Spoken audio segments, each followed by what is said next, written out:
ஜெம்பக்தி நேயர்களுக்கு அன்பான வணக்கம்.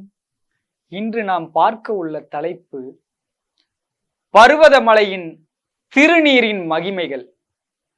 தெளிவு குருவின் திருமேனி காண்டல், தெளிவு குருவின் திருநாமம் செப்பல், தெளிவு குருவின் திரு வார்த்தை கேட்டல், தெளிவு குருவுரு சிந்தித்தல் தானே. பூழியற்கோன் வெப்பொழித்த புகழியற்கோன் கடல் போற்றி, ஆழிமிசை கல்மிதப்பில் அணைந்த பிரானடி போற்றி, வாழி திரு நாவலூரர் வன்தொண்டன் பதம் போற்றி, ஊழிமலி திருவாத ஊரர் திருத்தால் போற்றி. சிவாய நம. திருச்சிற்றம்பலம். பருவதமலை நிறைய பேர் அதிகமா போயிருப்பாங்க. தெரியாதவர்களுக்கு திருவண்ணாமலை மாவட்டம். அது திருவண்ணாமலை மாவட்டத்திலிருந்து ஒரு 20 கிலோமீட்டர். ஆனா போலூர்ல இருந்து பக்கம், போலூர்ல இருந்து ஒரு 15 கிலோமீட்டர் அப்படி கிட்ட வரும். அந்த போலூர்ல பக்கம் இருக்கக்கூடிய பருவதமலை கலசபாக்கம் வட்டம் வரும். அந்த பருவதமலையுடைய சிறப்பு என்னன்னா, மலையே நந்தி வடிவம். நிறைய பேர் போயிருப்பாங்க, ஆனா மலை நந்தி வடிவமான்றது நிறைய பேருக்கு தெரியாது. பாதி பேருக்கு தான் தெரியும். பாதி பேர் அதை கவனிக்க மாட்டாங்க. ஏறும் பொழுது ஒரு 500 படி, 1263 படி மொத்தம். முதல்ல படிகள் வரும், அடுத்து குண்டு கல் வரும், அடுத்தது ஏணி படி, கடபார படி, அப்படியெல்லாம் வரும். முதல்ல அந்த படியில ஏறும்போது ஒரு 500 படி ஏறி பிறகு தெளிவா தெரியும், நந்தி அழகா தெரியவார். மாதிமங்கல வழியா போனா நந்தி ரூபம். 2 வழி இருக்கு, கடலாடி வழி இருக்கு, மாதிமங்கல வழி இருக்கு.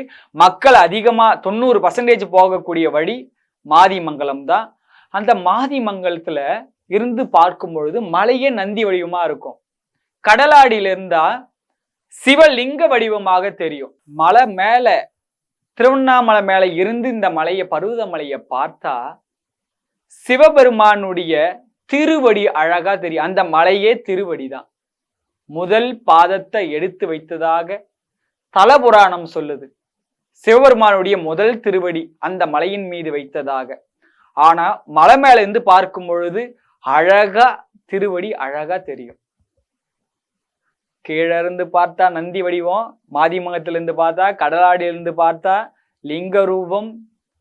உயர்ந்த இடங்கள்ல இருந்து, அதான் திருவண்ணாமலை உச்சியில் இருந்தோ அல்லது கேமரா வச்சு நம்ம பார்த்தோமா கூட திருவடி அழகா தெரியும். அந்த மலையினுடைய சிறப்பே, திருவண்ணாமலையில எப்பயுமே கிரிவலம் சுத்துவோம். ஆனா அங்க மார்கழி 1 தான் மிகவும் சிறப்பு. மார்கழி 1 பல்லாயிரக்கணக்கான கூட்டங்கள் சுத்தும்.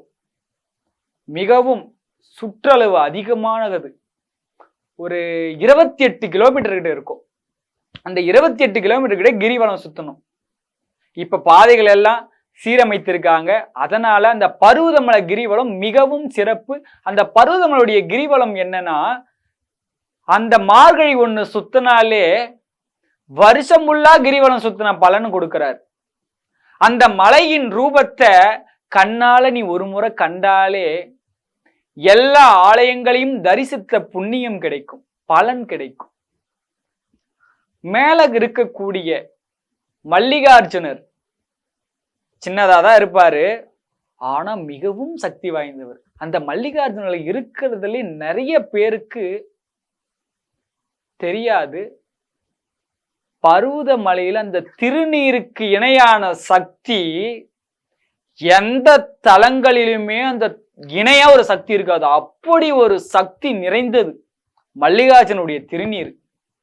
மலை மேல போவாங்க, போட்டோ எடுக்கிறது, செல்ஃபில ஸ்டேட்டஸ் போறது, இதை மட்டும் தான் நிறைய பேருக்கு தெரியும் அதிகமா. ஏன்னா ஒரு சுற்றுலா தலம் போல போறாங்க வராங்க. ஆனா அந்த தலத்தினுடைய திருநீருடைய மகத்துவம் தெரிய மாட்டேங்குது.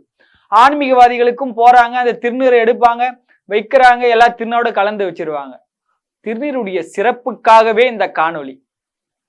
அந்த திருநீர் யாரு அந்த மலைக்கு போனாலுமே நீங்க எல்லாம் திருநீர் 1 கிலோ 2 கிலோ வாங்கிட்டு போயிட்டு அந்த சுவாமி மேல அபிஷேகம் பண்ணி அந்த திருநீரை எடுத்துக்கொண்டு, எந்த திருநீராகடமும் கலக்கக்கூடாது, தனியா அந்த திருநீரை வச்சுக்கணும். அந்த திருநீரை சுவாமி மேல போறதுக்கு முன்னாடி அந்த திருநீரை நீங்க மூந்து பாருங்க. அப்ப எப்படி வாசனை இருக்குன்னு பாருங்க. அதற்கப்புறம் சுவாமி மேல அபிஷேகம் பண்ணிட்டு பிறகு அதுல வரக்கூடிய வாசனை, மல்லிகார்ஜுன் திருநீர் மட்டும் அந்த வாசனைக்கு, அவர் மேல அபிஷேகம் பண்ண திருநீருக்கு வாசனைக்கு இணையா இந்த உலகத்திலே ஒரு வாசனை நிறைந்த திருநீர் இருக்காது. அப்படி ஒரு வாசனை வரும். வீட்டுல எடுத்தும் போயிட்டு நீங்க வச்சா வீடு சுற்றி ஃபுல்லா வாசனை கம கம கமன்னு கமக்கும். இந்த பாக்ஸை திறந்தா அதை அபிஷேகம் பண்ணி நீங்க 1 வருஷம் கழிச்சு நீங்க ஓபன் பண்ணுங்க அந்த திருநீர் டப்பாவை. அப்படியே ஃபர்ஸ்ட் எப்படி நீங்க எடுத்துன்னு வரும்போது எப்படி வாசனை நிறைந்திருக்குதோ அதே வாசனை, 1% கூட குறையாத வாசனை, அப்படியே வாசனையா இருக்கும். அந்த திருநீரை உங்களுக்கு தலைவலி, காய்ச்சல், கை கால் வலி இப்படி எல்லாம் இருக்கும். அந்த திருநீரை நெற்றியில பூசினீங்கன்னு வச்சுங்க, பறந்து ஓடிடும். இருக்கவே இருக்காது, 10 நிமிஷத்துக்கு மேல இருக்காது. அப்படியே உடம்பெல்லாம் அப்படியே காலியா இருக்கிற மாதிரி இருக்கும். அப்படியே ஒரு பறவை போல சுதந்திரமா இருக்கிற மாதிரி இருக்கும். உடல் கனமே தெரியாது. அப்படி இருக்கும் அந்த திருநீருடைய சக்தி. அதனால் பருவதமலை செல்பவர்கள் அனைவரும் கட்டாயமாக திருநீர் அபிஷேகம் பண்ணி அந்த திருநீரை சும்மா கை அளவு எடுத்துன்னு வராம, ஏன்னா நம்மளுக்கு வாய்ப்பு எப்ப கிடைக்குமோ வருஷத்துக்கு 1 முறையோ இல்ல 2 வருஷத்துக்கு 1 முறையோ தான் போகக்கூடிய தருவாயில் ஏற்படும். சிலர் மாதத்துக்கு 1 முறை போகலாம். அதனால நம்ம எடுத்துட்டு மட்டும் அந்த 1 வருஷத்துக்கு வச்சுக்கலாம். காய்ச்சல் வந்தாலும் சரி, கை கால் வலி, அதே போல யாருக்காவது உடம்பு சரியாது இருக்கிறவங்க நீங்க தரலாம் திருநீர். அது ஒரு பெரிய மருந்துன்னு வச்சுக்க, நம்ம உடலுக்கான மருந்து அங்க இருக்குதுன்னு வச்சுக்கோங்க. அந்த திருநீர் அவ்வளவு சிறப்பு சிறப்பு சிறப்பு. அதுக்கு இணையானது திருநீரே இல்லை. அப்படி ஒரு வாசனை அந்த சுவாமி மேல அபிஷேகம் பண்ணி எடுத்தா. அதனால அந்த திருநீரை எல்லாருமே தனியா ஒரு டப்பால சேமித்து வைத்து எந்த திருநீரோட கலக்காம வச்சுக்குங்க. அந்த திருநீர் அவ்வளவு சிறப்பு. எத்தனை வருஷம் ஆனாலும் வாசனை குறையாது, அதுல இருக்கிற ஆற்றல் குறையாது, அத்தனையும் சிறப்பு தரும் மல்லிகார்ஜுனர் திருநீர். மார்கழி 1 வாய்ப்புள்ள அனைத்து மக்களும் மார்கழி 1ஆம் தேதி 12 மணிக்கு மேலேயே தான், மார்கழி 1 12 மணி காலையில தொடங்கும் பொழுதே எல்லாரும் கிரிவலம் தொடங்கிடுவாங்க. இரவுல சுத்தினாதான் மிகவும் நம்மளுக்கு கஷ்டம் இல்லாம சுத்த முடியும்.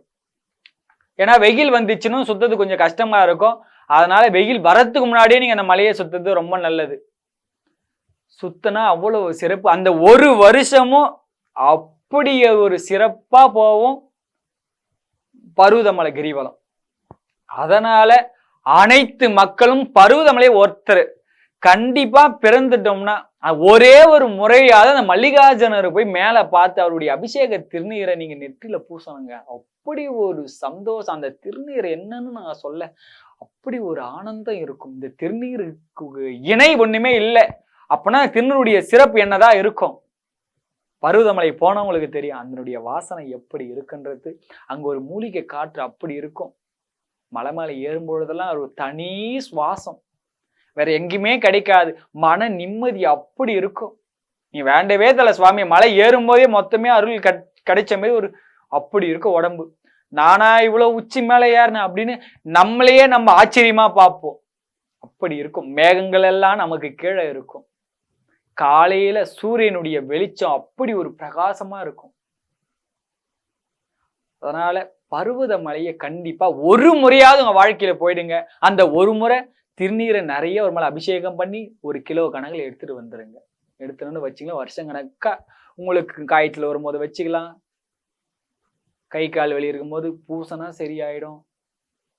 மனசு ரொம்ப கவலையா இருக்குது வச்சாலே சரியாயிடும். 1 முறை நீங்க போயிட்டு வந்துட்டா மிகவும் நீங்க காய்ச்சலாலேயோ அல்லது ஏதாவது ஒரு பெரிய உடல் உபாதைகளும் ஏற்பட்டுச்சுன்னு வச்சுக்கோங்களேன். அந்த மல்லிகார்ஜுனர் என்ன பண்ணுவாரு, நீங்க மல்லிகார்ஜுனர் மனசுல நினைச்சா போதும், அவர் உங்க கனவுல ஒரு மலையாதான் வந்து நிப்பாரு. மறுநாளே அந்த நோய் இருக்காது. இது எல்லாமே அந்த பருவதமலை மேல தொடர்பா அன்பு வைக்கிற அன்பர்களுக்கு கண்டிப்பா அதெல்லாம் நடக்குது. பருவதமலை நீ நினைத்தா போதும், நினைக்கலனாலும் போதும். 1 முறை நீங்க சாமியை போய் பார்த்துட்டு அவர் மேல அன்பா இருந்துட்டு வந்துட்டா கூட போடும். அவரே உங்களுக்கு காய்ச்சலோ உடல் உபாதைகளோ எது நடந்தாலும் கனவுல வந்துருவாரு. கனவு வந்தாலே மறுநாள் சரியாயிடும். அவ்வளவு சிறப்பு பருவதமலை. திருவண்ணாமலை மாவட்டம், கலசபாக்கம் வட்டம், தென் மாதிமங்கலம், செங்கத்திலிருந்து கடலாடியிலிருந்து போகலாம் வழி இருக்கு. ஆனா அதிகமா தென் மாதிமங்கல் வழியா தான் போவாங்க. அதுதான் சிறப்பு. நீங்க போலூர் வந்துடலாம். சென்னையில இருந்து 148 பஸ் நம்பரு. அதுல இருந்து நீங்க போனீங்களோ அழகா போயிடலாம். ஸ்ட்ரைட்டா போலூர் போயிடும். போலூர்ல இருந்து நீங்க ஏறலாம். காலையில 5 மணிலேருந்து 3 மணி வரைக்கும் தான் ஏற அலௌடு. அதுக்கப்புறம் அதுக்கு முன்னாடிலாம் நைட் ஏறுவாங்க. இப்பெல்லாம் நைட் ஏறதுக்கு அலௌடு இல்லை. அதனால காலையில 5 மணிக்கு நீங்க ஏற ஆரம்பிச்சீங்களும் ஒரு 3 ஹவர்ல ஏறி சுவாமியை பார்த்து ஒரு 2 ஹவர் மேலேயே சுவாமியை உட்கார்ந்து பார்த்துட்டு அதுக்கப்புறம் கீழே இறங்கி வரலாம். கண்டிப்பாக பருவமலை போங்க. மிக மிக முக்கியம் மார்கழி 1 மல்லிகார்ஜுனுடைய கிரிவலம் மிகவும் சிறப்பு வாய்ந்தது. வெறும் வயல்காடு அந்த கிரிவலம் ஃபுல்லாவே. அப்படி ஒரு ஆனந்தமான கிரிவலம். அமைதியா இருப்பாங்க, சத்தமே போட மாட்டாங்க. அதுவும் பருவமலை கிரிவலம் மட்டுமே அந்த வருஷத்துல ஒரு நாள் கிரிவலம். யாரையுமே அதிகமா கூச்சல் இட மாட்டாங்க. அமைதியா போவோம் கிரிவலம். சூப்பரா இருக்கும். வாய்ப்பு இருக்கக்கூடிய அன்பர்கள் எல்லாம் பயன்படுத்தி கொள்ள வேண்டும் என்று கூறி விடைபெறுகின்றேன். சிவாய நம. திருச்சிற்றம்பலம்.